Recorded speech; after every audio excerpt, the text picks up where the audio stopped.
Hello sir मु join करलेनी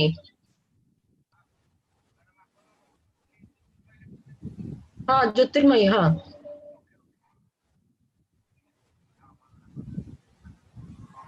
हाँ Shankar Babu, our esteemed speaker, has joined. Good morning, madam. Good morning. Good morning. Good Good morning. morning. How are Good you? morning. I'm fine, thank you. And how are you? Yeah, we are fine. Welcome to the session. We'll start very soon. Thank you so much. Yeah. Thank you.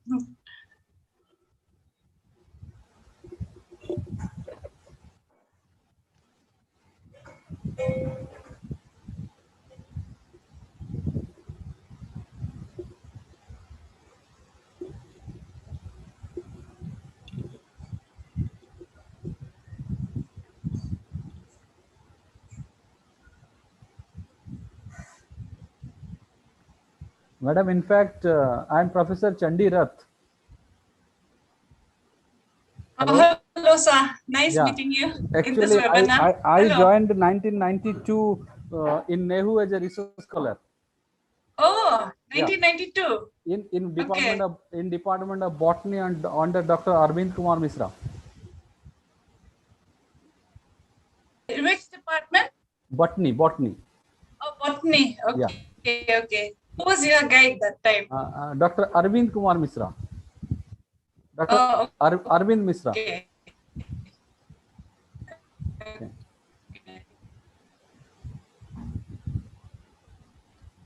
At that time, the Madam, namaskar. Namaskar. At that I am time, Shankar Prasad Mohanty. Yes. I'm speaking to Professor Charan now. Professor Chandi Charan Rath is our most senior professor of our university, and he's the director IQAC and director College Development Council, because we have 50 affiliated colleges, and also coordinator IDP and many more portfolios he is having. Professor Rath, he belongs to Department of Life Science. Okay, yeah. He And just told me. Nice meeting you, sir. Actually, Professor Rath, I completed my PhD in 1989, so most probably we did not meet by then. Yeah. So I was a research scholar in 1989. I completed rather in 1989. So most probably by that time I was already from that Nangtumai campus. Oh, okay. Yeah. Nangtumai campus. Okay, yeah. Now we are in. You are in the new campus. Multidisciplinary. New campus. NEHU. Yeah, new campus. Yeah. Multidisciplinary. Yeah, Multidisciplinary.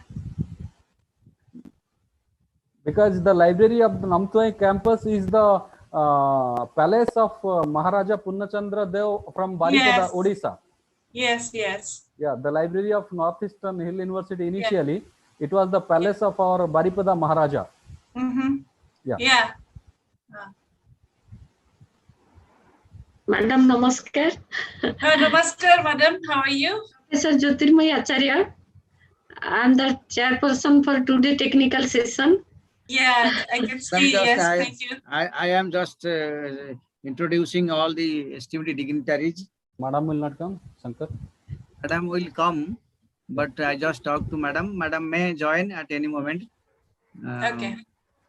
Then let us wait till the time. We'll start at 11:30 exactly. At just 11:30. Let us start. We have 5 minutes. We have 5 minutes. Yeah. Just wait. Some others let others join. Okay, other participants are joining. 5 minutes more. Let us wait for some time. Okay. 5 minutes. And I hope my network will be stable for 1 hour. Yes. And Madam was talking, Madam Professor Jyotirmay Acharya. He is the professor of Gender Studies, Department of Gender Studies. Okay. Hello, Madam. Good morning, sir.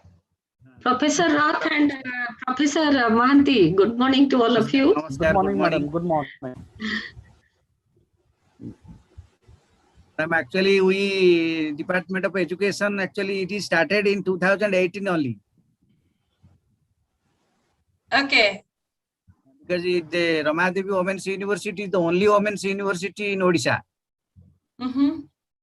and earlier it was an autonomous college, a leading autonomous college, and in 2015 it became a university, a state public university, and it is having around 50 affiliated colleges. All women's colleges are affiliated to this university. It's a huge university. It's a huge university. Yes, all those colleges were affiliated to Utkala University, the oldest university. Yes, and after becoming this university, all those women's universities again transferred to our university. Okay. So how many students do you have in the university? It is around 10,000. Sir may tell exact figure because Sir is the director of all colleges. Near about 8,800, madam. We can say 9,000 students. But in the campus, we used to have in all that's batches. good. That's a good number. No, but in the campus, we used to have around 2,800 to 3,000 students. Okay. Okay. So you have hostels? Yeah, we have 4 big hostels for women. Okay. We have big hostels, madam. For women. Yeah, almost all you can say 90% residential university. So your classes are being held online right now, or? Yeah, right now it is online. Or online. Even as we are under lockdown, now it's been 1 month and a half. So the lockdown is being extended to June 14. So we are all here also the same thing, madam. The lockdown is extended up to 17th June. Okay, 20th June. 17th. The cases are rising now, no? For the time being, cases are stable, not rising. Okay. So we cannot say it is a steep decline, but cases are not rising. We can say we are gradually we are declining. Improving. So it's improving. It's in a plateau now. Yeah, it's a plateau. So let's hope that it comes down. Yeah, let's hope that we could see 2022 in a fresh mind. Yes, yes. Madam Professor Nityanand Pradhan, sir has joined. He is the, as you know, he was the principal of Regional Institute of Education, Bhopal. Yes. Now he's from NERI, Shillong. I know him very well. Yes. He'll be joining us here. He'll be joining us very soon after the lockdown is over, most probably. Yes. Sir has joined. Okay. Sir has unmute to his video. Pradhan, good morning. Good morning. Namaskar. Namaskar. Morning. Professor Pradhan, actually the topic and all these things about seminar title, starting from title and every aspect I used to consult Professor Pradhan because he is my teacher, he is my PhD scholar, a PhD supervisor. I am the scholar of Professor Pradhan. Beautiful. So good to have your supervisor today. Yesterday my supervisor birthday was there. I sent a birthday wish and very quickly she has replied to me. She is in Norway now. A professor in Norway. Namaste, Jyotirmay madam. Namaskar. Namaskar, sir. Sir, Professor Chandicharan Ratna. Namaskar, sir. Namaskar. The director IQAC of our university and College Development Council director, and Professor Sungoh madam is there, and Professor Jyotirmay Acharya is the head of the Department of Gender Studies, Professor of Gender Studies. Now, sir, now Oliva madam is the head. I'm working as a warden or director sports, all this. Shankar sir, it is 11:30. Okay. I think we can start. Yeah. Okay. Yeah, we can start. So, good morning to all present over here. Good morning. Esteemed dignitaries, Honorable Vice Chancellor Madam, Professor Aparajita Chaudhary, and Honorable Chairperson PG Council, Professor Sasmita Mahanti, Professor Chandicharan Ratna, Director IQAC, Director College Development Council, and coordinator IDP, and a distinguished speaker of this session, Professor S.M. Sungoh, Professor of Education, Northeastern Hill University, NEHU, Shillong, Meghalaya. As the head of the Department of Education of Ramadevi Women's University, I welcome you all, sir and madam, to this two-day national webinar. Yesterday, we had our inaugural session and we had two technical sessions. In technical session 1, Professor Hushikesh Senapati was the speaker, and in technical session 2, Dr. Amarendra Pani from Association of Indian Universities was the speaker. And today we are having technical session 3 right now. As in this session, it is my privilege to tell the chairperson of the session, Professor Jyotirmayi Acharya, Department of Gender Studies, and distinguished speaker is Professor S.M. Sungoh, madam. I welcome you, madam. And the rapporteur is Dr. Manmohan Raut, our Physical Education Department of our university, and co-rapporteurs are Ms. Tejaswini Sahu, faculty member of B.Ed, and Ms. Sandhyarani Pal, a scholar, research scholar of our university. They will be helping in rapporteur work. And Dr. Sasmita Kara is there, the faculty, senior most faculty member of our department, and Dr. Ashok Kumar Diggal is there. With this, I welcome you all, and again welcome to Professor Nityananda Pradhan to this webinar. Actually, it added value to our webinar with your joining.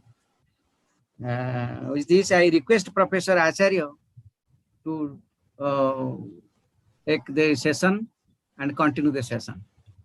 Professor Acharya. Thank you, Professor Mahanti.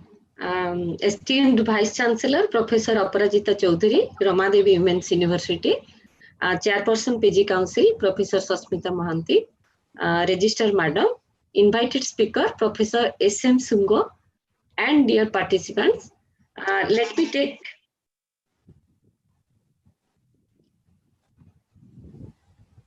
take this opportunity to congratulate the coordinators, Professor Chandicharan Rath and Professor Pati from and the team member of Institutional Development Plan, and Professor Mahanti and team member of the Department of Education of Ramadevi Women's University to organize this wonderful 2 days webinar on a very pertinent discourses that is entitled National Education Policy 2020 towards Inclusivity and Multidisciplinarity in Higher Education. I am honored and privileged to invite to become the chairperson of this technical session 3, and I extend my warm welcome to the invited speaker of the technical session, Professor S.M. Sungoh. Welcome, madam. She is the Professor of Education, Northeastern Hill University, Shillong, Meghalaya. Professor Sungoh will speak on institutional restructuring and consolidation, which is one of the very important chapter of the National Education Policy 2020. I'm also glad that Dr. Sasmita Kara, Coordinator B.Ed, is moderating on the talk and question answer session. Dr. Manmohan Raut, Tejaswini and Sandhya, they are rapporteuring the session. When we think about institutional restructuring, many questions come to our mind. Why institutional restructuring? And what are the mechanisms for consolidation? How is the restructuring in higher education will amplify the holistic knowledge system and might demonstrate a vibrant multidisciplinary environment? Dear participants, we are aware that the ancient Indian universities like Taxila, Nalanda, Vallavi, and Vikramshila, and even if the Gurukul Ashram at the community level, which had thousands of students from India and around the world, were studying in a vibrant multidisciplinary environment.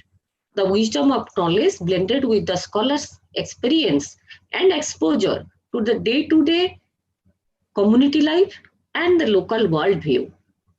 Therefore, subjectively, meaningfully, they have contributed their lived experiences to serve the purpose of the community, spirituality, economically, and for social change.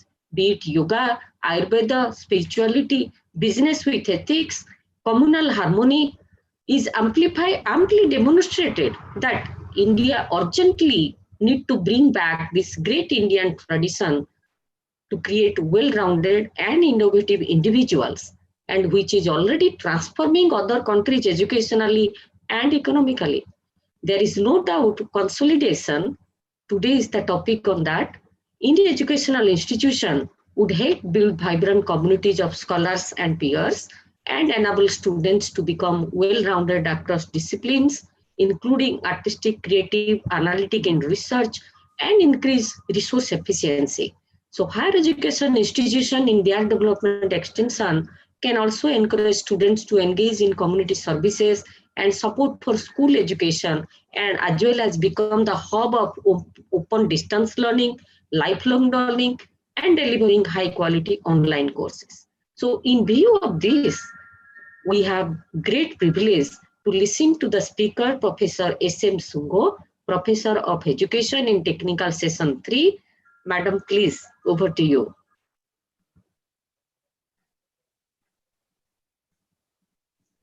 Yeah, you unmute your Professor Sungoh. Yes, I'm unmuting. Okay, Yeah. thank you so much for giving me this privilege. And I'm really very grateful to the organizers for giving me this opportunity to participate in this national webinar. You know, when Dr. Monty contacted me, I was a little hesitant because I was very busy with my own schedule, but then I took this opportunity to accept his invitation, and here I am. I know this topic which he has given me is quite a difficult topic, but I'll try my best to explain and see what deliberations we can make and bring out of this topic. Now, I would just like to share my screen. Okay, I will share my screen and please tell me whether you can see it or not.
Dial करा जाइथिबा नंबरटी वर्तमान व्यस्त अछि दयाकरी किछि समय परे dial करंतु आपके द्वारा डायल किया Okay, all okay. the participants, please unmute.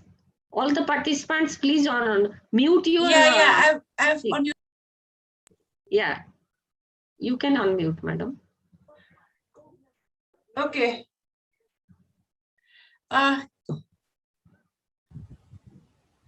Madam, your screen is not visible. Can you see now? Yeah, now we can see you go to the screen, so Yes, that madam. Wait, well, yeah. Share screen. Yes. 1 minute, please. yeah.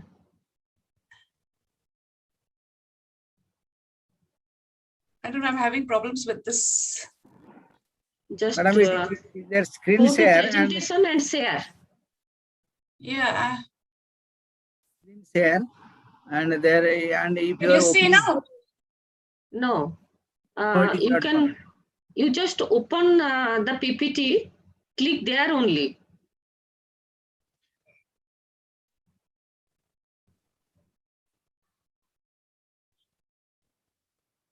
Share and stay with your PPT so that we can see.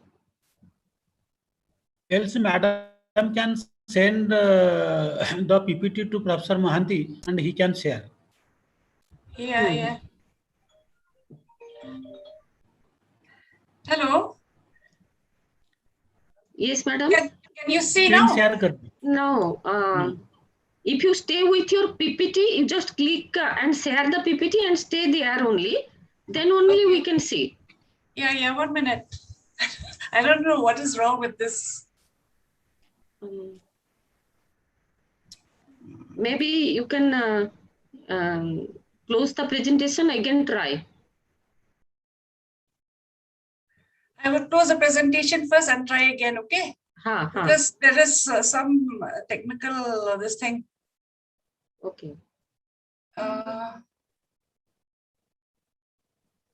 Some technical error. Share the screen. I'll open the PPT first and then I will share the screen. Share screen. Then okay, disable participant screen sharing. Have you given madam access to share screen? Yes. I think Madam is co-host. Okay. I don't know why I'm not able to share. Just share it and stay there only so that we can see it. Or otherwise you can...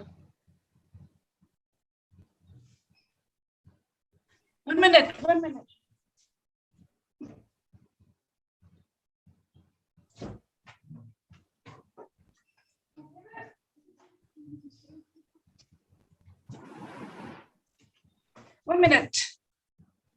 Okay, madam.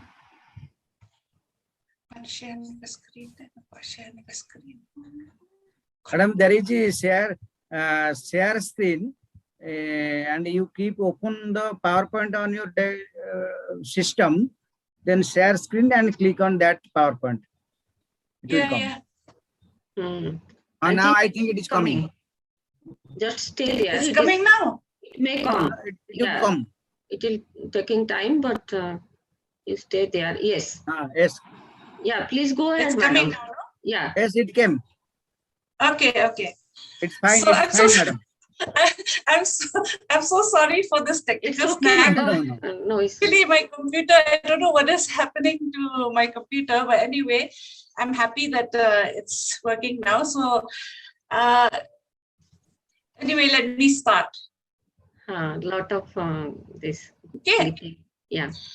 Respected Chairperson, Professor Acharya, Honorable Vice Chancellor, Professor Chaudhary, esteemed resource persons, Professor Sanapati, Dr. Pani, Professor Babu, coordinators, Professor Manti, Professor Dr. Kar, reporters, participants, ladies and gentlemen. I really deem it a privilege to be able to participate in this webinar. I would like to congratulate and thank the organizers for organizing this national webinar inspired of the various challenges faced by us during this COVID-19 pandemic second wave. This has caused a lot of fear, uncertainty, and also anxiety amongst students, teachers, and the whole world at large. Added to the means and economic instability, so suffering. However, I'm happy that we can ignore all this at this point of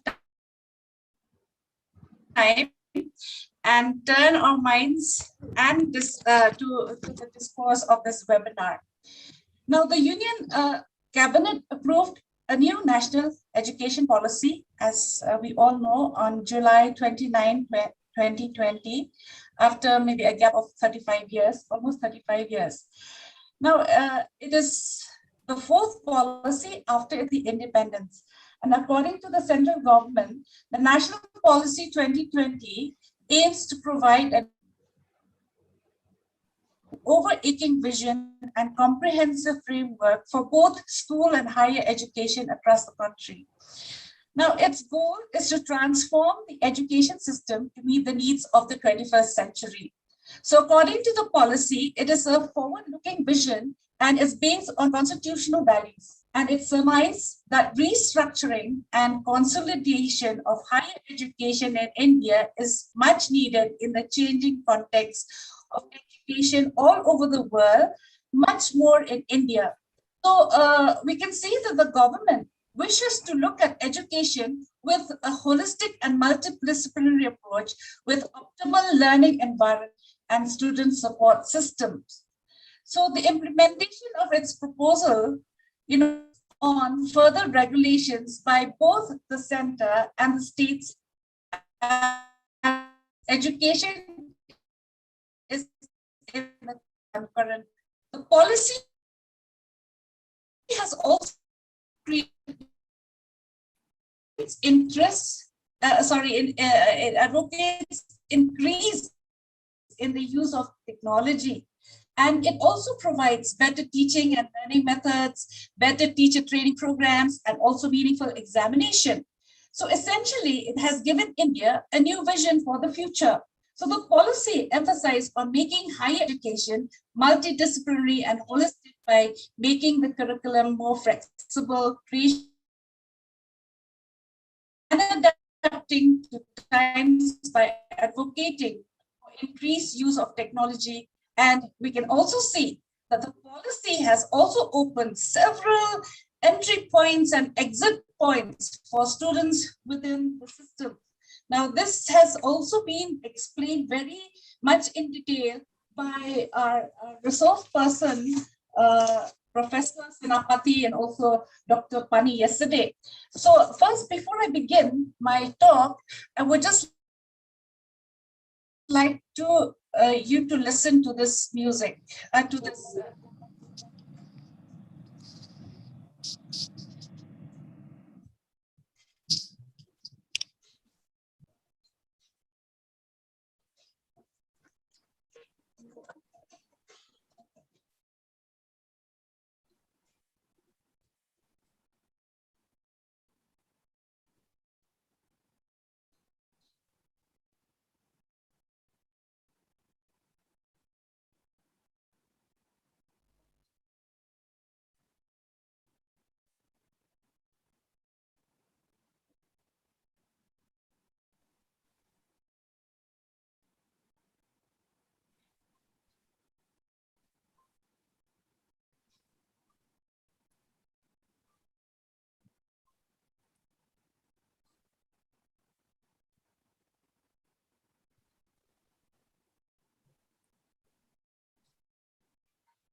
So with this,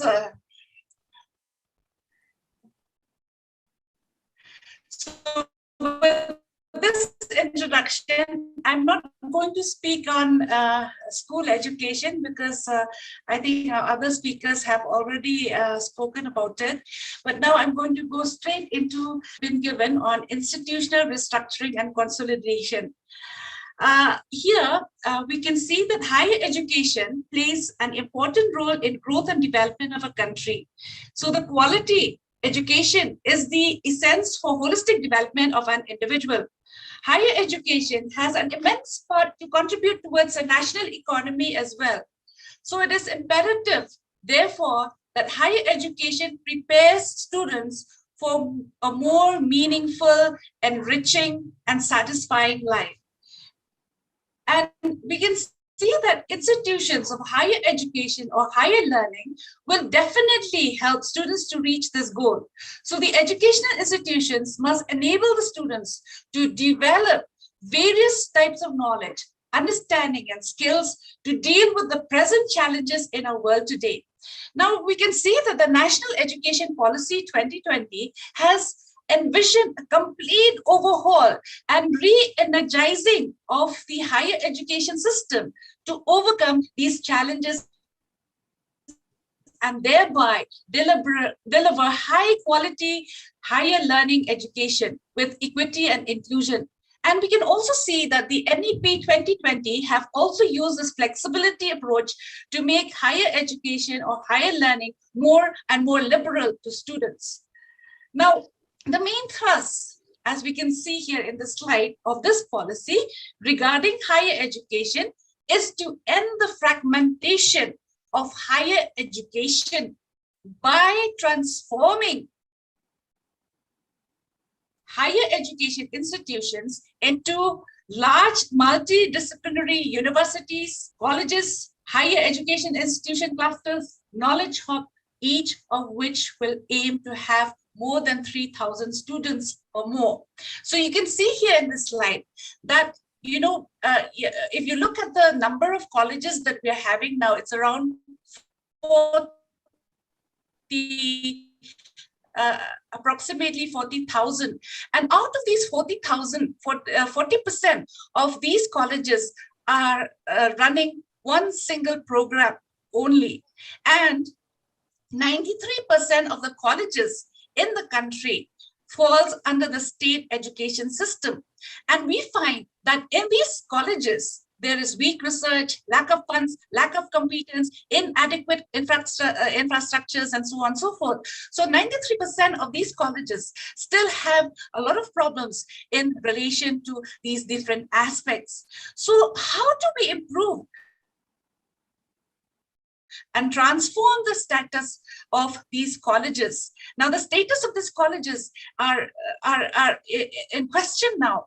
And, you know, where is the fund to transform these colleges at this point of time? But we can see that the National Education Policy have stressed on transforming these institutions, higher education institutions. Now, let us see further. Now, here in the National Education Policy, this policy also emphasizes on large, well-resourced and vibrant multidisciplinary institutions. And out of the 40,000 institutions and 800 universities in the country, around approximately, let's say, 15,000 institutions will become institutions of excellence. Now here, we will be having universities, multidisciplinary institutions of higher learning, and these universities should offer both undergraduate and the graduate programs as well. Then we also can see that we will be having colleges, and colleges will be encouraged, mentored, supported, and incentivized to gradually attain the minimum benchmark required for each level of accreditation.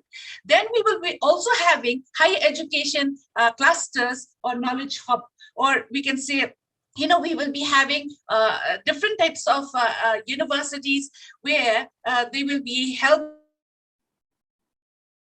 other institutions as well. So what, you know, the main aim of these institutions is to enroll. The aim should be to enroll more, 3,000 or more in their institution. So each university or college should enroll more than 3,000 students. Now, I have put a question here. What can educators or promoters or educational institutions do in this case? They need to build a vibrant community of scholars and peers and resources for large pool of students. They need to break down harmful silos develop active research communities across disciplines, including cross-disciplinary research, increase resource efficiency, both material and human, across higher education, and we need to establish university clusters. University clusters means one major institution will lead 3 to 5 institutions in its vicinity. Now, another question comes here. How will students benefit from these? Students will become well-rounded across disciplines, including artistic, creative, and analytical subjects, and also sports. Now, lessons have been taken from, like what Madam or Chairperson has just stated, that lessons have been taken from these universities, and this would help build vibrant communities of scholars, and we can see that this university will be moving into large multidisciplinary universities and higher education clusters. And this is actually the highest recommendation of the policy regarding the structure of higher education. And lessons were taken from the great Indian tradition created by these ancient universities like Takshila, Nalanda. Here we can see Nalanda, and then Vallabhai, and then Vikramshila, and so on and so forth. So these universities had thousands of students from India and the world studying in vibrant multidisciplinary environments, and they amply demonstrated the type of great success that large multidisciplinary research and teaching universities could bring. So, India urgently needs to bring back this great Indian tradition to create a well-rounded and innovative individuals, and which is already transforming other countries educationally and economically. So universities worldwide means a multidisciplinary institution of higher learning that offers, as I said earlier, undergraduate, graduate, and PhD programs. And it should engage in high quality teaching and research.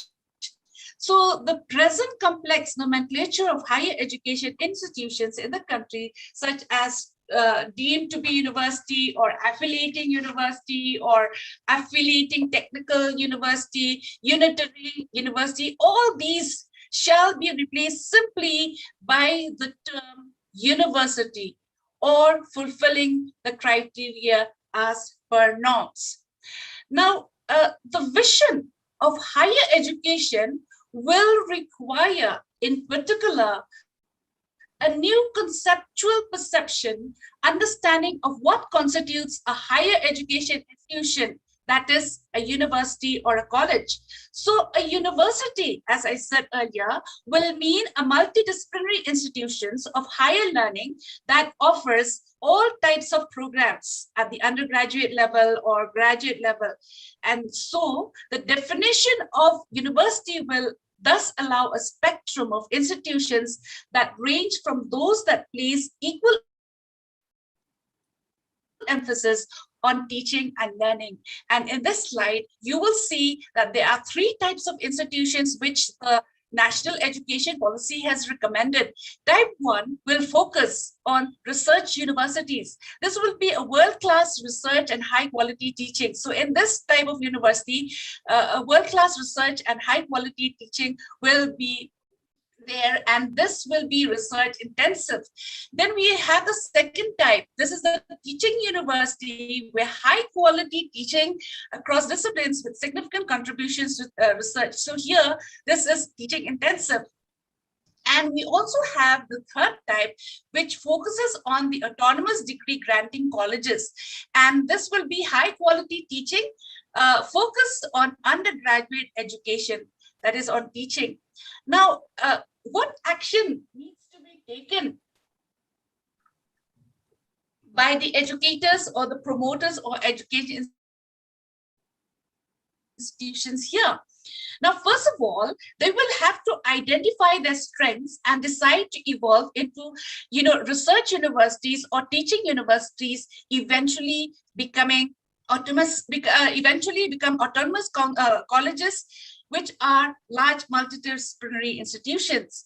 Autonomy to shift from one category to another based on their plans, actions, and effectiveness. More responsibility towards strengthening higher education, plan and provide multidisciplinary courses. So this is the action which needs to be taken by the educators or promoters or the educational institutions. So these, autonomous degree granting colleges will also eventually turn into research universities or teaching universities if they have the norms, or if they come up to the level where they will be considered as research universities and also teaching universities. So here, what are the expectations, or what do we expect from our students here? Better resources and quality education, high quality teaching learning process across all disciplines, better quality of higher education, and vibrant student community at the campus with opportunity to gain knowledge and expertise in various disciplines. Then in this slide, a stage-wise mechanism for granting graded autonomy to colleges through a transparent system of graded accreditation will be established. Colleges will be encouraged, mentored, supported, and incentivized to gradually attain the minimum benchmarks required for each level of accreditation. And over a period of time, it is envisaged that every college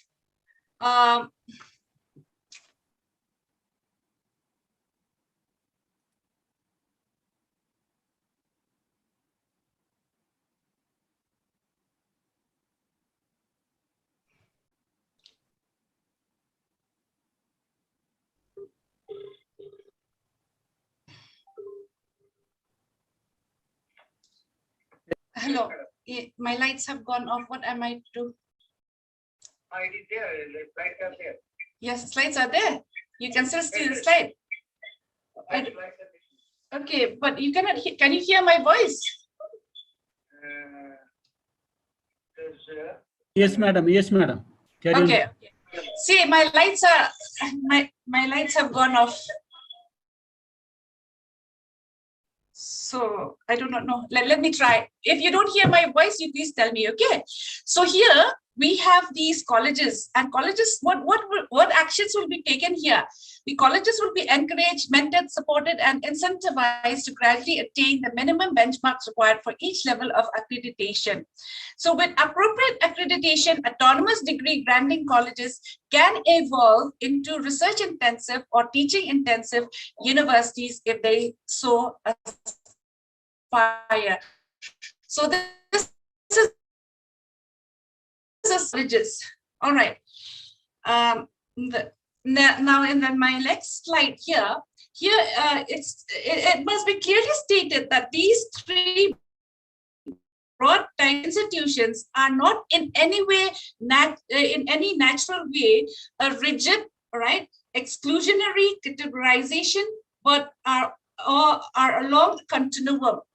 And HEIs will have the autonomy and freedom to move gradually from one category to another, based on their plans, actions, and effectiveness. So the most salient markers of these categories of institutions will be the focus of their vision, their goals, and their work.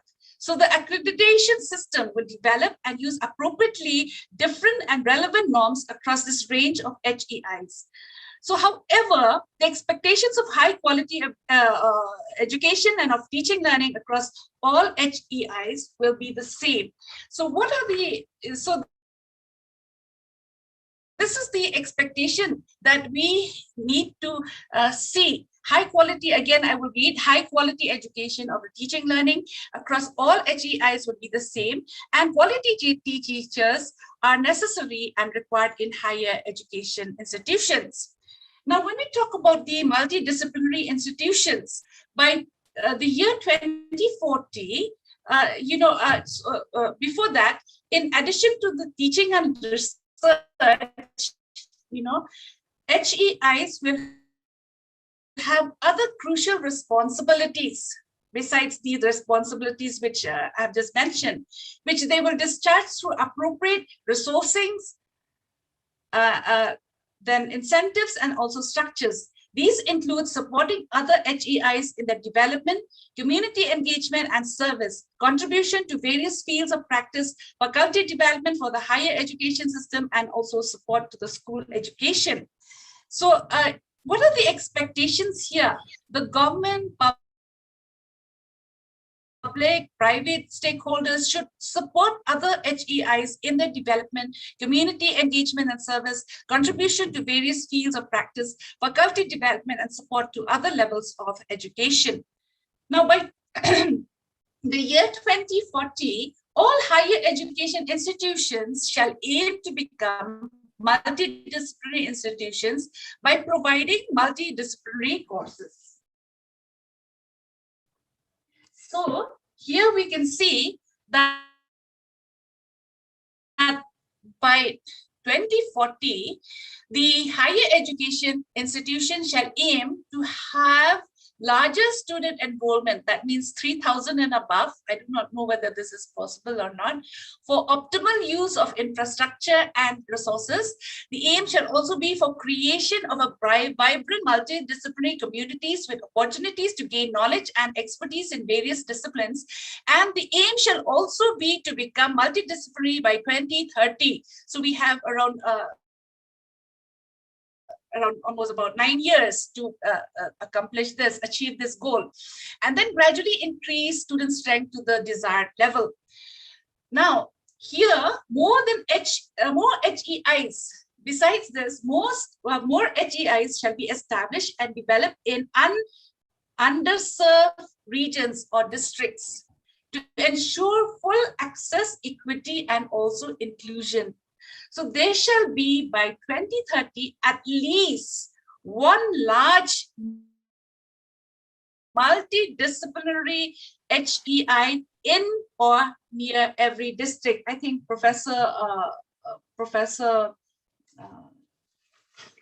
our speakers, Professor, what does it say?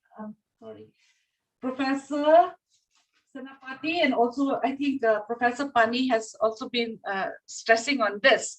So here we can see that, there shall be by 2030 at least one large multidisciplinary HEIs in or near every district. So steps shall be taken in high quality higher education institutions, both public and private, that have medium of instructions in local Indian languages or bilingually. So here we can see that the aim will be to increase the gross enrollment ratio in higher education, including vocational education, from 26.3% in 2018 to 50% by 2035. So while a number of new institutions may be developed to attain this goal, a large part of the capacity creation will be achieved by consolidating, substantially expanding, and also improving existing higher education institutions. Now, here, growth will be in both public and private institutions, with a strong emphasis on developing a large number of outstanding public institutions. There will be a fair and transparent system for determining increased levels of public funding support for public HEIs. So this system will give an equitable opportunity for all public institutions to grow and develop, and will be based on transparent, pre-announced criteria from within the accreditation norms of the accreditation system.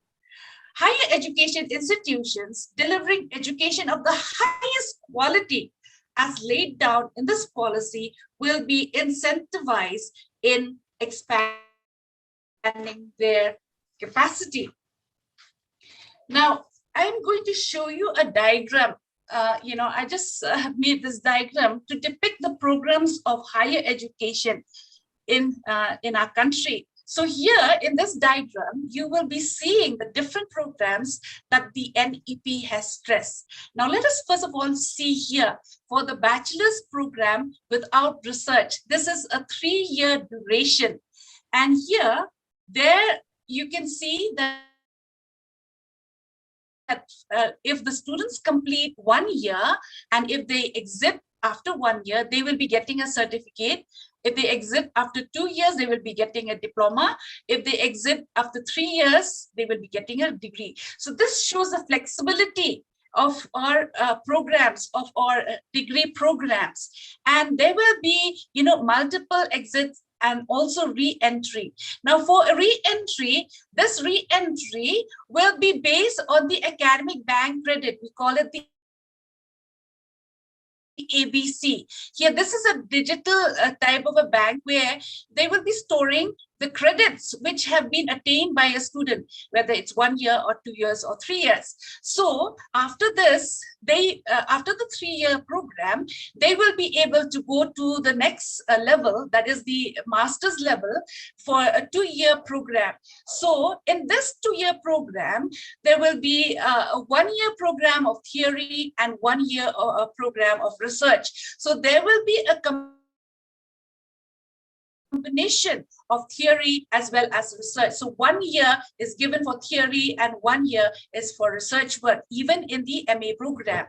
All right, now for the next level here is with regards to the bachelor's program with research. This is a 4-year degree, a 4-year duration, 4 years duration. Where the first program here, you'll see that this is a 3-year. So now the second is the 4 years degree, 4 years duration. So this is a 4-year multidisciplinary bachelor's approach. We talk so much about multidisciplinary approach here. So the multidisciplinary institutions will be able to offer the bachelor's program and give better options to the students to choose whatever they want, whatever courses they want to have. So this will be a degree with research. So here, if they want to go to the next level, this is a master's program. And in the master's program, here the master's program will be only 1 year. If it is a 4-year degree, 4 years duration, now from here it will go to, if they want to go up higher, they will have to, if they want to attain a master's program, they will have only 1 year to go. Now, the next part of the program is the bachelor's master's program with research, that is 4+1 for 5 years, 4+1, 5 years. Okay, so the requirement here is to the requirement here is to have a 4-year bachelor's degree with research, and you can go to the PhD 4 years. Now, I have also given the cases here. There are 3 cases as an example. Now, for BA 4 years degree, 2 years MA, MSc with no research. So this is these are the programs that they have to undergo, and these are the degrees that they will get. So this consists of 6 years. Now, the second case, BA 4 years degree, 1 year BEd, 1 year MA, MSc. This is with research. So this is the program that they have to undergo. This is the degree with research, and the total will also be of 6 years. Case 3, this is for MA, BA, MA, BSc, MSc, integrated. 4+1 is equal to 5 years, bachelor's and master's degree with research. So these are the programs which they have to undergo. So 4 years of research and 4 years BA, BSc, 4 years with research, and another 4 years for PhD. So the degree will take around 8 years to be completed. All right. So this is just a kind of a diagram which I have just made in order to simplify what the NEP have shown or stated. Now, so institutions will have to also run, besides these programs,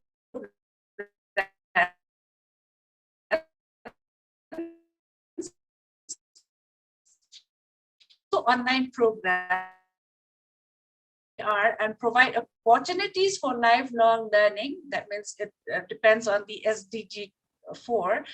All ODL programs and their components leading to any diploma or degree will be of standards and quality equivalent to the highest quality programs run by the HES on their campuses. So we can see here that the top institutions accredited for ODL will be encouraged and supported to develop high quality online courses.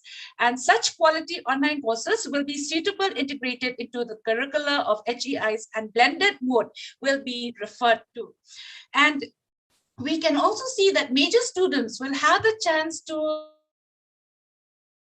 design their educational programs to suit their own interests and career goals. Sorry, I've just got career goals.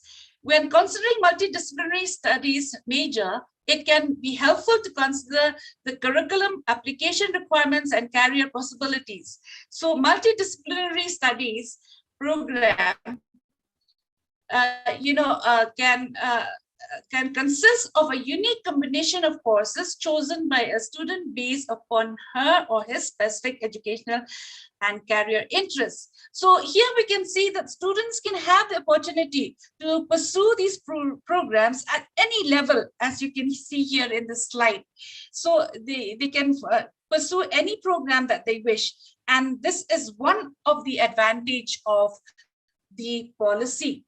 Now, here we also have the national repository on the educational data, and this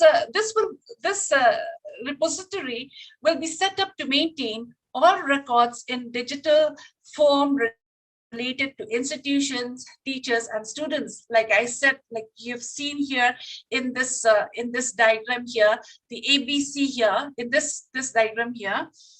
If you look at this, the students will be getting, I mean, their credits will be stored in this academic bank, and they shall be established to digitally store academic credits earned by the students for a period of 1 year or 2 years or 3 years. So what will the action be? A single online digital repository will be created where copyright-free educational resources will be available in multiple languages.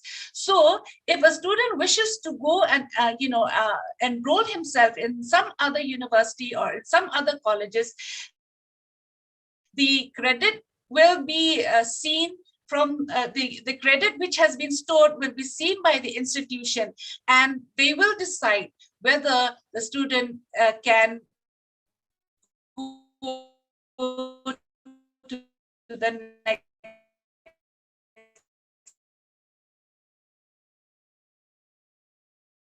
not willing to any other college. Of course, this will be a challenge to many of the colleges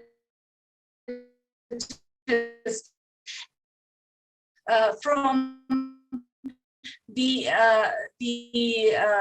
ABC credit system. So this is also another challenge which educational institution, should the education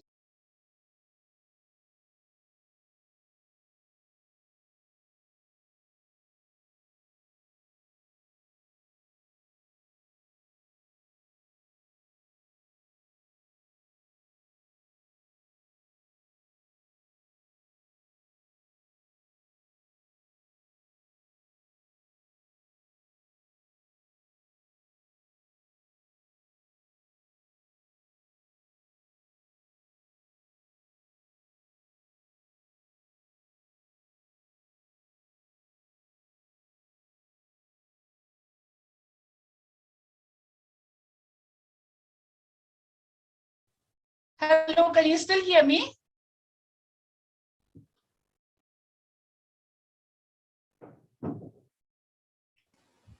Madam, your screen is not visible. We can hear you in between. Okay, it's yeah, we not can visible. Hear you. Yeah, no, screen is not visible. We can hear you. Okay, okay. I want to show you the screen actually. Yeah. Can I, let me just escape Yeah, first, you can and again I go for will show screen you the sharing, madam. screen again. Which part have you not seen? You were I don't know, up to it's that, you were with that year-wise description. After that, one more slide had gone. That 3-year, 4-year, 5-year discussion were going on. Year-wise credit. This one? Not visible, madam. We are not able to see. We are not able to see. Okay, your 1 minute. Yeah. I don't know.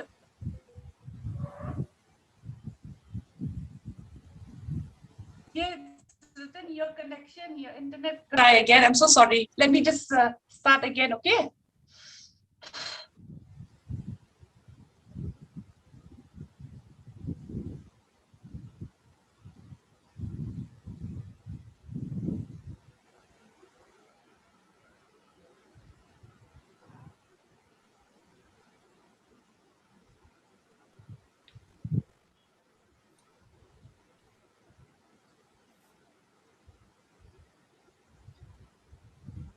Can you? Yeah, it Yes, came. yes. Yeah. Yeah, it's Please make it slideshow, madam. You can see now, no? You can see now? Yeah, please press F5 or make it slideshow. Control F5 or make it slideshow. So, okay. Yeah, now it's on a slideshow, no? No, it is not in the slideshow mode. Please click on madam slideshow. So here you can see the slide now. Yeah. Yes, yes, yes. So this is a national repository on, pardon?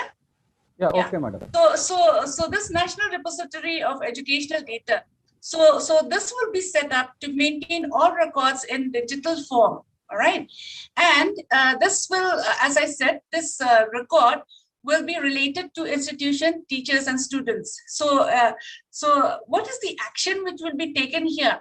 The single online digital repository will be created where copyright-free educational resources will be available in multiple languages. So this is the action which will be taken for this. Now, can you see the slide now? This one, can you see the next slide? Yes, on the madam. education institution. Yes, all right. Yes, madam. Yes, so what do we do? Now, what do we do? The educational institution analysis should be done. So we need to diagnose the challenge. We need to carry out diagnose these existing institutions, or how do we analyze the existing education institution setups, or we have dialogues with the institution. They need to identify the areas for restructuring, and we need to have a detailed restructuring. And how do we do this? We need to reorganize what we have to, what we have.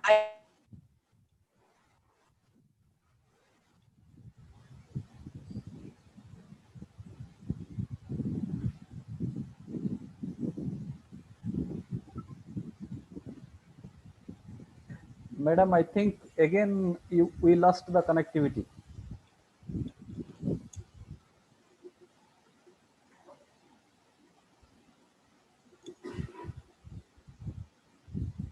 Hello?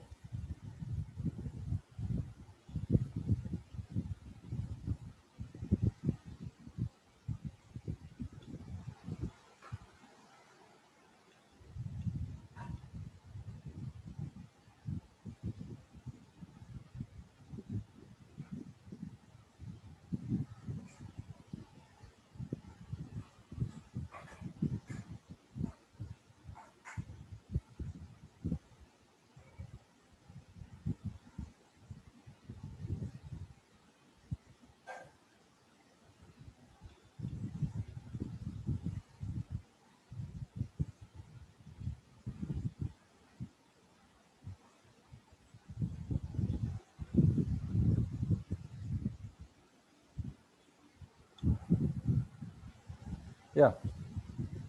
Now it is visible, madam, but you are not audible.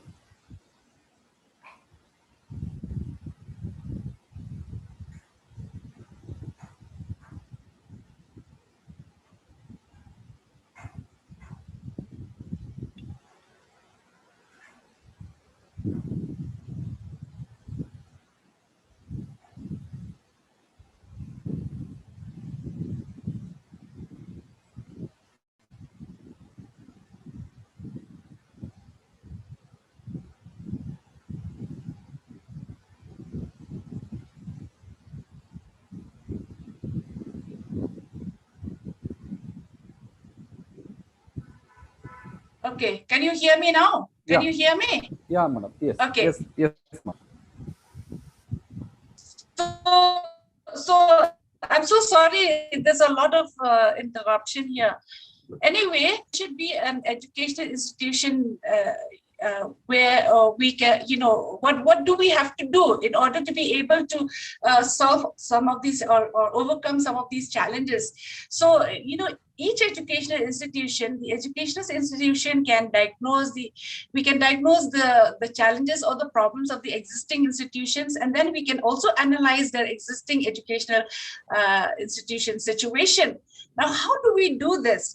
We can organize seminars or workshops, or we can have dialogues with the stakeholders of the institution at the state, regional, or the central level. Then after doing this, we identify the areas for restructuring, and we give a detailed plan on how to operate and how to change or how to modify changes to be made in relates to restructuring costs, financial means, material means, personals,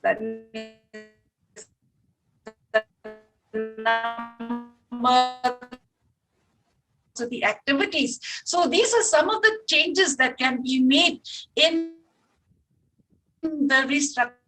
Now, here again, I would just like to, I have just divided this into 3 parts on what the institutions can do. In the first part, they can plan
can you hear me now?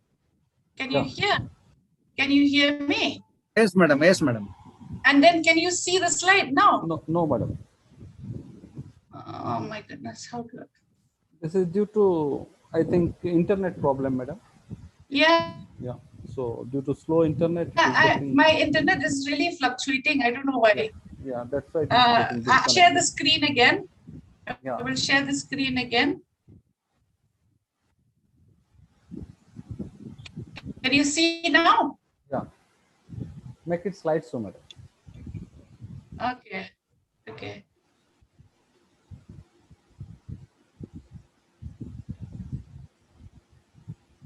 I was talking about, we have I have divided it into 3 parts, and you can just refer to the plan which is introduced to, which can be introduced, and then plan 2 is to redeploy the staff, and then plan 3 is to implement. So these are the different activities or different points that we need to take into consideration for the restructuring.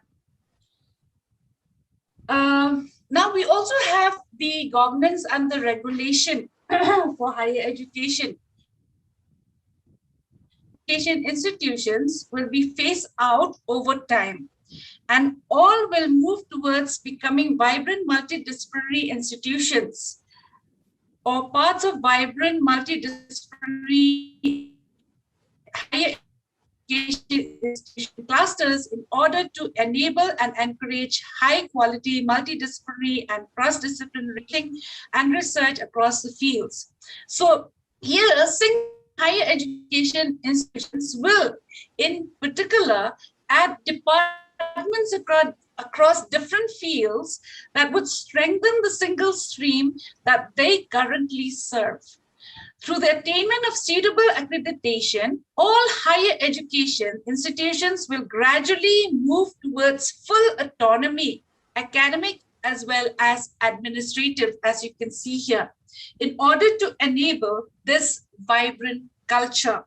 So the autonomy of public institutions will be backed up by adequate public funds, public support, and also stability. Private institutions will be a public-spirited commitment to high-quality, equitable education will be encouraged. So here we can see that the autonomy will be given in academics. This will allow independent, self-governed higher education institutions, all right? And then all institutions are free to start and run programs, decide their own curricula, freedom to enroll students, identify resource requirements, develop their own internal systems of governance. Now, when you look at the national policy, you know, the national policy has given us a lot of freedom with regards to the institutions, but, you know, there will be challenges if when we implement the national education policy. Now, yesterday, Professor Senapati and also Professor Pani has also described about the regulatory system of higher education here. Now, I have just kept here just to show you what are the different types of regulatory system for higher education. And these will be the regulatory system for higher education, where the different types of universities or colleges will be considered. So here we have the Ministry of Higher Education, we have the Higher Education Council of India, and under this we have the NHERC, we have the NAC, we have the HEGC, we have the GEC, sorry. And we also have the professional councils like the ICAR, the VCI, the NCTE, the COA, and also the NCBT are some regulatory system of higher education, which will come out, which has come out in the national education policy. And we will also be having the NEP, we will be having the MERU, we will be having the NRF, and we will also see that all universities, government deemed to be open vocational training institutions, all these will be there and will be having the same grading pattern and also the same regulation. So with this, I would like to end my talk because my internet is very unstable. Internet is very unstable right now, so I'm really very sorry. for the interruption. And I hope that, this deliberation that I have given, the slides that I have shown, has helped in understanding the topic on the institutional institutional restructuring and also consolidation. Thank you.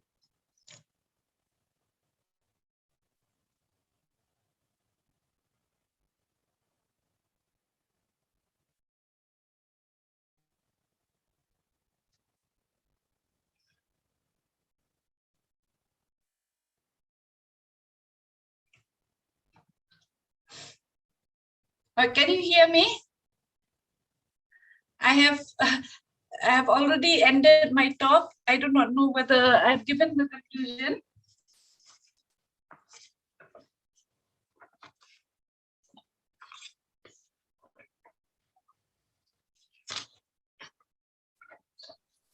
Professor Acharya, please unmute your mic. Hello, can Yes, you madam. hear me? Yeah. Yes, madam. So, Yes, madam. Yeah. Acharya, madam, please unmute. Please unmute your mic, Acharya madam. Jyotirmay madam, please unmute your mic. Okay. Yeah. Yeah, I could able to make it now because the host was not allowing to unmute the mic and everything. Okay. So now with a very lucid and beautiful presentation, madam. Hello, ma'am. Professor Hello. Sungoh. Yes. Can I give my conclusion? I can hear you, madam. I can hear you. Can you hear me? Yeah. Yes. Yeah. So I will give my conclusion now. Okay, can I give my conclusion now? Just a brief conclusion, since I have, my network is very unstable. So I've just switched off the slides. I have already shown all the slides. So in conclusion, I would like to say that higher education, plays an extremely important role in promoting human as well as societal well-being and in developing India as an envisioned in its constitution, democratic, just, socially conscious culture, and human national upholding liberty, equality, fraternity, and justice for all. So here we can say that higher education significantly will contribute towards sustainable livelihoods and economic development of the nation as India moves towards becoming a knowledge economy and society. More and more young Indians are likely to aspire for higher education. So here we can say that the quality of higher education must aim to develop good, thoughtful, well-rounded and creative individuals. So I hope that the national education policy that we can see now, of course, it's very ambitious, and I know that there will be many challenges, but at the same time, this national education policy is a very good policy where we expect good quality education, and we expect that a good outcome will grow out of this policy. Thank you so much. Thank you, Professor Sungoh. We are so glad we have a privilege to listen to your presentations. It is such a beautifully, technically well organized when I was going through the policies, and then when I went through the PPT as a learner, I could able to understand everything in a very lucid manner. So the PPT was well explained itself and technically very sound, and it simplified the whole policies in chapter 10, the national education policy about institutional building and consolidation. So with your 30 years of experience in the teaching area, you have started in 1990 and now it is 2021. So 3 decades of teaching experience, which is the wisdom of knowledge in this education line. So therefore, we could able to understand beautifully the national education policy from its institutional building and consolidation. And we are happy to know I can't hear you, ma'am. I can't hear you. Teaching experience is particularly research and teachers which are, yes, educational psychology, guidance and counseling, and research methodology particularly. So these are the area where you have a expertise. And also you have served as the head of the department and dean of the Shillong, this School of Education, NEHU Shillong. And also you have produced a number of PhD scholars and research. So you are a member of the Executive Council of NEHU, then member of Joint Review Mission for Teachers Education, then member of ICSSR, president of Northeast India Education Society, and the Indian Academy of Social Sciences, and council member of the Eastern Regional Council under National Council for Teaching and Research Education, Bhubaneswar also. So congratulations, madam, with so much of wisdom of knowledge. And you are also a member of the National Assessment and Accreditation Council, that is NAC, Bangalore, to name a few. So with a lot of research and publication and wisdom of knowledge, we could hear you today with beautiful and lucid manner. You have presented the whole thing about the consolidation and educational restructuring and your vision of like how institution will achieve the satisfying life to the educationist, to the academia with high quality learning, not only confined to the four wall, but how it can extend and expand. You have started with your talk with how the 40,000 colleges and 800 universities, what is their status now? Around 40% of the colleges which are only one type of program, and 93% of colleges which are under the state education system, and which should be re-engineer, re-innovate, so that it can be actually achieve its universal goal, a vibrant multidisciplinary educational institution. Then you also spoke about what can be do for universities cluster, the university, how it can represent and how the students be more rigor and analytic in their learning and critically reflect their understanding. So these are the way how you have gone through all the policies in this chapter 10. And I would like to invite our moderator and Professor Acharya, I have a small appeal with your permission, if you permit me. Yes, please, sir. Sir, please. This is to Professor Sungoh. Madam, yes. I have a small appeal, being the director of IQAC of the institute. Can I have it to you? Yes, yes. Madam, it will be great help to us for our IQAC center if you share your slide to Professor Mahanti. Your presentation. Okay. I will share. I will share my slides. Madam. Thank you, madam. I hope it will be helpful. Yeah, sure, madam. I hope it will be helpful, because it's just it's just the PowerPoint presentation, which is very crisp and very specific. So I just hope that it'll be helpful. This is for my because personal due to the time. Okay. Yeah. Thank you. Due to the paucity of time, I had to shorten. The topic itself is very challenging, and it's a very difficult topic. A very difficult topic to discuss, but through the deliberations that we are having right now, I think it'll be very helpful, because for this, I think we still need some program of action. And I can see some of the questions here. I do not know whether we'll be able to implement it by 2040, because by 2035 also we have to fulfill some of the objectives of the NEP. And so especially in the Northeast, we have so much of problem right now. I do not know whether we can implement the NEP intrusion. And I think what we can do is, like, we have our own institution, and we can implement some of these recommendations within our own institutions. Like, for example, the curriculum, we can, you know, modify the curriculum according to the requirements or recommendations of the NEP. Then we can also have a kind of a, you know, institution where we can offer various types of courses, because offering various types of courses will also need some funds, isn't it?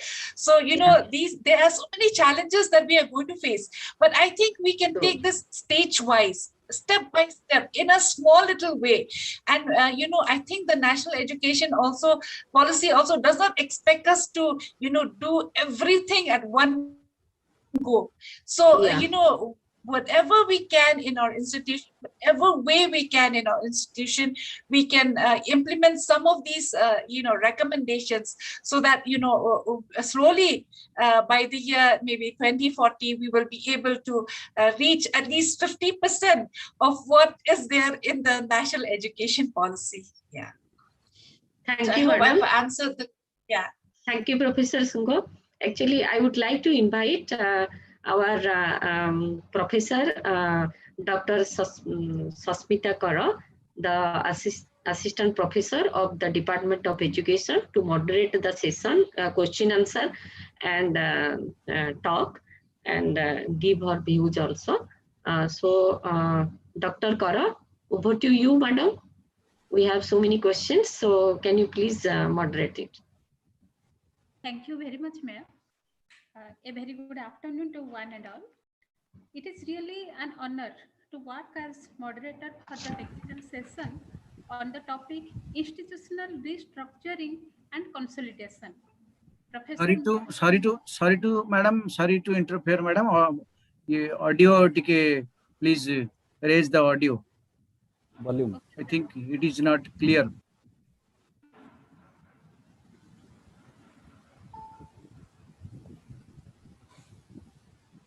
Am I clear now? Your volume, audio volume to be increased.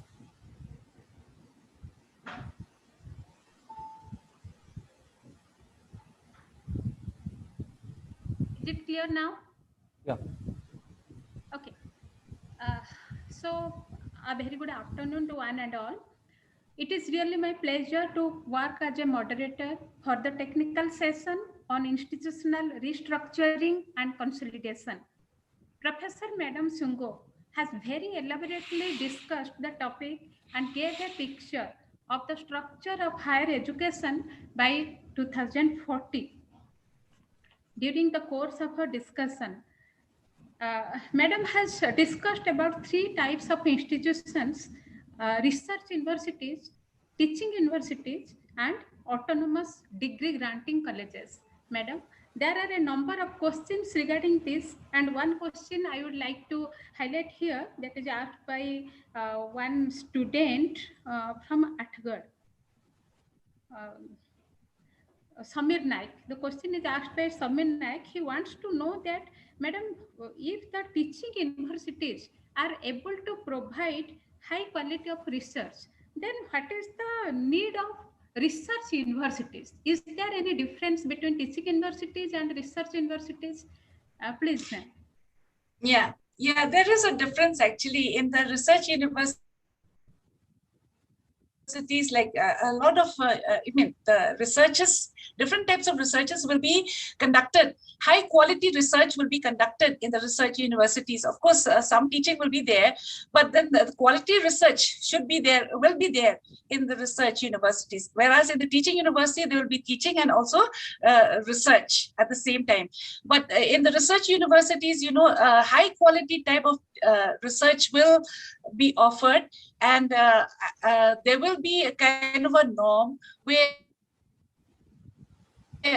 they will be considered as a high quality research. So there will be some kind of consideration, especially, the institutions or the universities will set up a norm where they consider what they consider is high quality research. So there is a difference between, research in a university and also a teaching university. In a research university, high quality research will be the main focus. And in a teaching university, of course, there will be high quality teaching, plus there.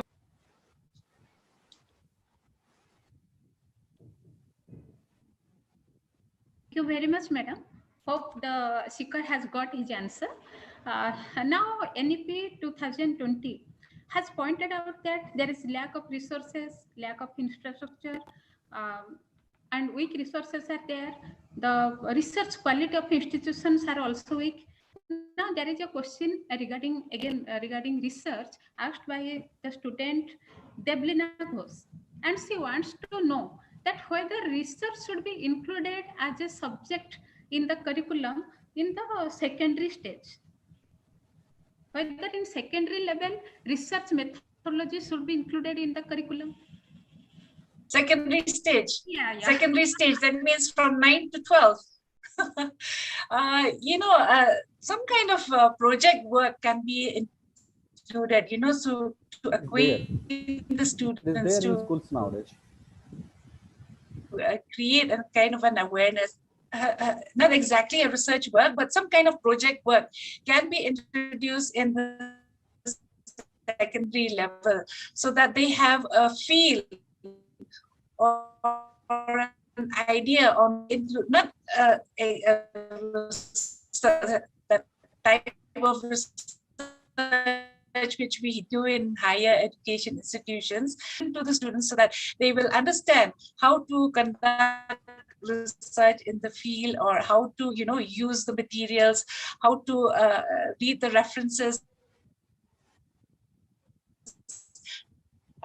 and so on and so forth. I think this will be basics of research in the secondary level, but it should not be intensive like it is in the higher education institutions.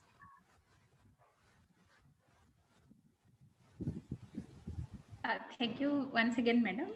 Now, our national education policy has emphasized that all higher educational institutions shall aim to become multidisciplinary institutions by providing multidisciplinary courses. There is a question regarding this asked by Madam Tejoswini Sahu. She is a faculty member. She has asked that with the increasing anthropogenic climate change and due to pandemic situation, how can the interdisciplinary elements be implemented within the curricula in higher education? I think for this, we'll have to wait till the pandemic is over. And in the meantime, we have to do our own homework, we have to work on the curriculum. In the meantime, we have a lot of time at home right now. So I think we have to work on it. And the implementation part, I think, will be, it'll be done only after the, I don't know when the pandemic will be over, but I think it'll be effective only after the pandemic is over. Pandemic situation, rather, the lockdown, when we are able to go to the university, or when we are able to go to visit the library, when we are able to sit together and break our heads together on the implementation part. I think we have to wait for a little while, but in the meantime, what we can do is we can have a kind of a structure in our mind, or we can have a kind of a discussion through the online mode, where we can focus on this issue. Yeah, actually nowadays pandemic has all our resources or all our efforts for research are concentrated to solve the problems of pandemic. So as you said, we may to tell you frankly, all my books, all my materials are in the department, and I'm not able to go to the department or to the university. I have a little, because most of the time we sit in the university, we study in the university, and when most of our time is spent in the university, so most of the books, materials, and everything is in the university. So sometimes it's very difficult for us to really work on some issues, because some of the challenges that we are facing as teachers right now, even after 30 years of teaching experience. Yeah, ma'am, another question is there.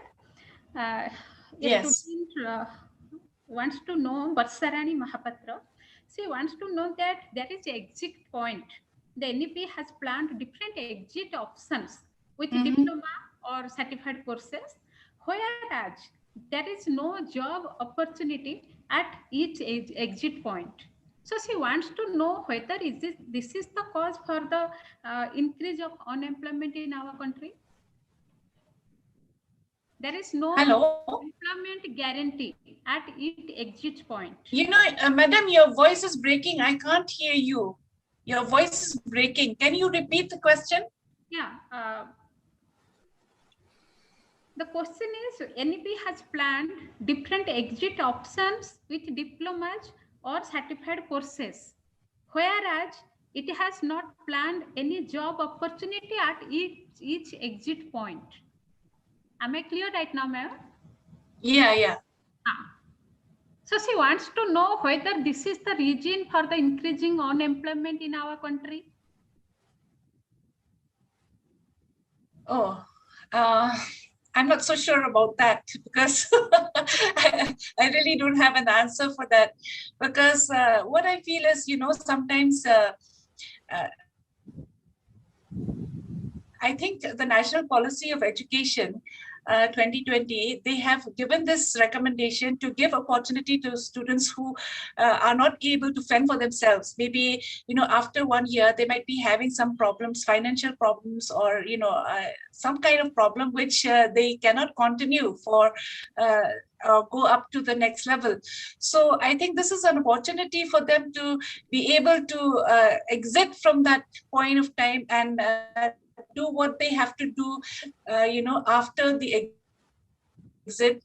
And then if they have the opportunity again, they can come back.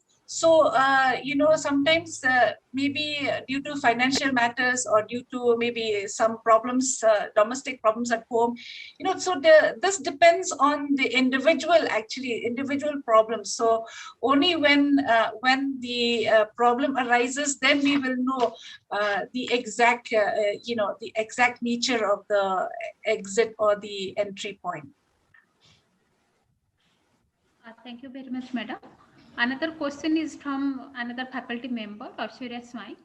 She wants to know that, keeping in view of sustainable education, which is the current demand, how institutions can be transformed both structurally as well as functionally? Actually, this, we need to plan.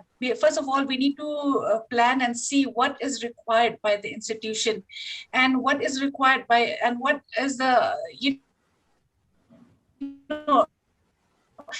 I think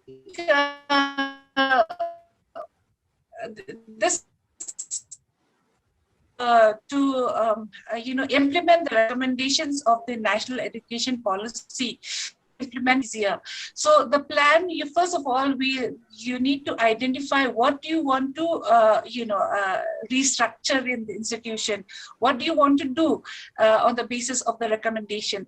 And I think according to this plan, the plan will be able to give guidance to the institution on how to go about it and implement the education policy, national education policy. And the last question, it is asked by Minati Das. There are a number of delegates who are watching the technical session through YouTube. So a number of questions are there. So the last question is from Minati Das, who wants to know that NEP 2020 give an important give importance to multidisciplinary institution. How multidisciplinary institutions can help in quality education in rural areas. She wants to know how rural areas can help in providing multidisciplinary education. Again, like what I said, we have to have a plan, and we need to see what budget is there for developing the rural institutions, institutions in the rural areas. So everything depends on the budget, everything depends on the funds. And, to provide quality education, you need quality teachers, you need quality type of teaching and learning, facilities, you need a good infrastructure. So all depends on the funds and the budget for the restructuring and also for the improvement of the institutions. Thank you very much, Madam, for listening to the questions patiently and answering to them. Hope the seekers have got their answers. Thank you very much, Madam. With the due permission from the chairperson. Thank you, Madam. With the due permission from the chairperson of the session, I may like to request Professor Nityanand Pradhan to give some a few words in the institutional restructuring and consolidation, because he is directly involved in the formulation of National Education Policy 2020, and he has been working with the policy since last 5-6 years, particularly on formulation of that policy in school education as well as in higher education. So Professor Pradhan is requested to share his views with few words. Thank you, Professor Mohanty, Madam Chairperson, Dr. Jyotirmayi, and Susmita, the coordinator, Professor Chandi Charnarath, and esteemed the speaker. In fact, my friend, Madam S.M. Sungoh, during JRM, Joint Review Mission, we were together for teacher education for about 10 days.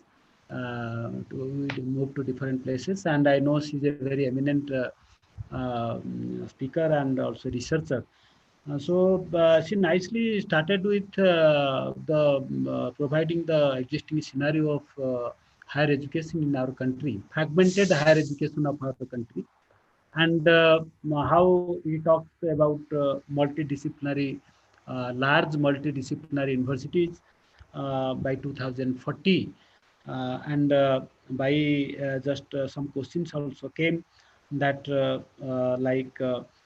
three types of higher education institutions. They are in a ladder, in fact. Ladder, as he said, autonomous degree granting colleges, or teaching university, and multidisciplinary research universities. So these are the world-class universities. Madam, I think these are like Meru, multidisciplinary education and research universities. There is a term like Meru. So these research universities are like that, the high world-class universities. We also talked about how GER we have targeted from 26.3% 2018 to 50% in 2035. That also includes the students enrolled in vocational education. If we talk of the gross enrollment ratio in US, in UK, their still gross enrollment ratio is 82%. 82% in US.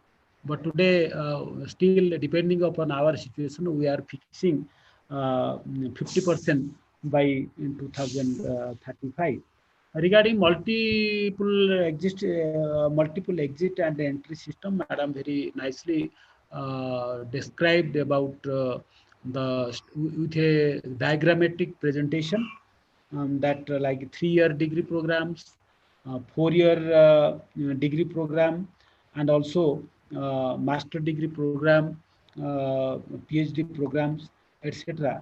The most important thing is that when we are talking of multiple exit system, multiple entry system,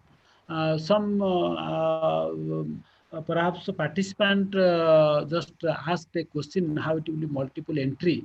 Madam has rightly explained about National Repository of Educational Data. If this should not happen, this is a digital system where particularly the information about the students will be in ABC, academic bank credit, so that when they enter into the system, exit is very easy. As she said, one can exit after 1 year, after 2 years, then after 3 years.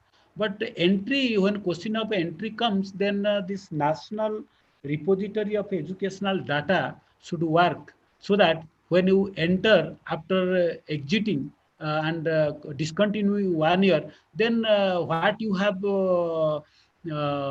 gathered during the first year, that will also taken into account. So this is a very beautiful system, and that is going to bring a transformational reforms in higher education. If these structural changes will be operated and implemented, then our higher education system will be particularly very strong system. I again repeat that from fragmentation to multidisciplinary universities, and most importantly, that multiple entry and multiple exit. Multiple entry will be a very, multiple exit will be maybe a very easy. But somebody asked about the job opportunity. Job opportunity after 1 year or after 2 years or after 3 years. That is a different issue. That is a different issue. Now this is the structure of higher education. But what kind of job opportunities will be given after 1 year diploma, that will be decided later, because the structure has not been operated and not has come to existence. So after that, then employers or even the government can decide what job opportunities can be open for this 1 year diploma, or after those who leave after 2 years, those who leave after 3 years, and so on.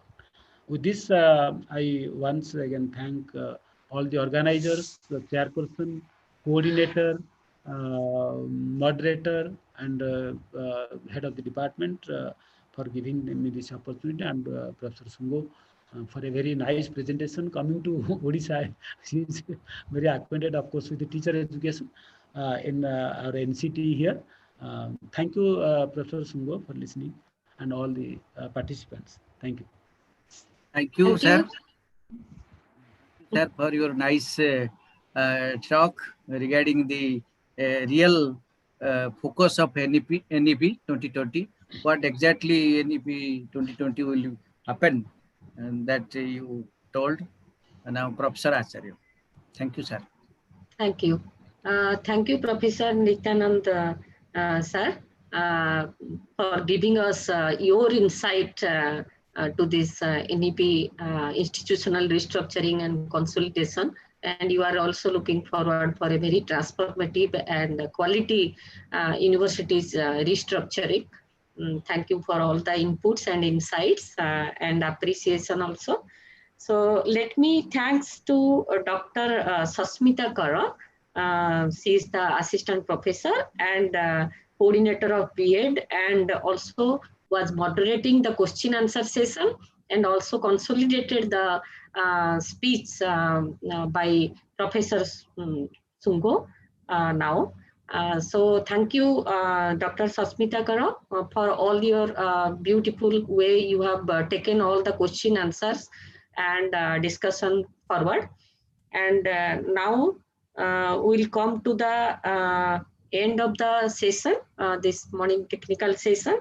And I would like to invite Dr. Ashok Kumar Digal, the Assistant Professor of Department of Education, to present a vote of thanks to all the members. And so Dr. Ashok Kumar Digal.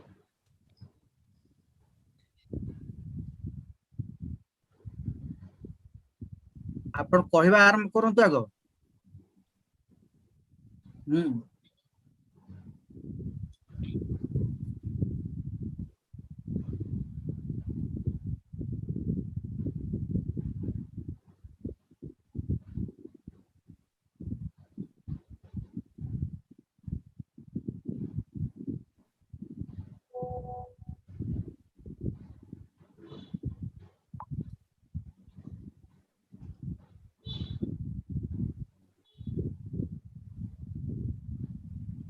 if everybody, Professor Nityanand Parida and Sasmita Karo, if you can open your video so that we can have a screenshot with our speaker. Good afternoon to one and all present in the national webinar on NEP 2020. Madam, am I audible to all? Yes, please. Go ahead. Yes. You are audible. Thank you, ma'am. Honorable Vice Chancellor, Rama Devi Women's University, Bhubaneswar, Professor Aparajita Chaudhary, ma'am. Esteemed Chairperson of PG Council, Professor Sasmita Mahanti, ma'am. Respected HOD and faculty members of different department of Rama Devi Women's University, Bhubaneswar. Respected Chairperson of today's national webinar, Professor Jyotirmoyi Acharya, Department of Gender Studies. Respected research person of the today's program, Professor SM Sung. Respected HOD, Department of Education, Dr. SP Mahanti sir. Respected Director of CDC, IQAC, and Coordinator of IDP, Professor Chandicharan Ratha sir. Respected the renowned professor not only in Odisha but across the country, Professor Nityananda Pradhan sir. All the faculty members of Department of Education, respected invited guests, research person, participants, ladies and gentlemen. It is my privilege to propose a vote of thanks on this auspicious occasion, that is second day of first session, 2 days national webinar on NEP 2020. I, Dr. Ashok Kumar Digal, Assistant Professor of Education, on behalf of Department of Education in collaboration with IDP Rama Devi Women's University, Bhubaneswar, let me humbly thank our Honorable Vice Chancellor, Professor Aparajita Chaudhary, ma'am. Ma'am, without your support, this national webinar could not have been successful. Thank you, madam, for your valuable support, cooperation, and time to suggestion to make the program a resounding one. I would like to extend my gratitude and heartiest thanks to Professor SM Sung, the research person of the today's program, and she is not only today's research person, she is one of the important pillar of education in the field of education is concerned.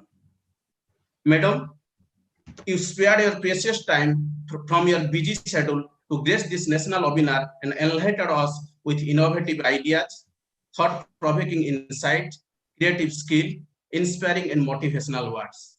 And madam highlighted the many ideas with different dimensions about the today's topic, such as institutional restructuring and consolidation, such as types of institution, architecture of institution, stage-wise mechanism for granting autonomy to college, multidisciplinary institution by 2040, the national respiratory on educational data, educational institution, regulatory system of higher education.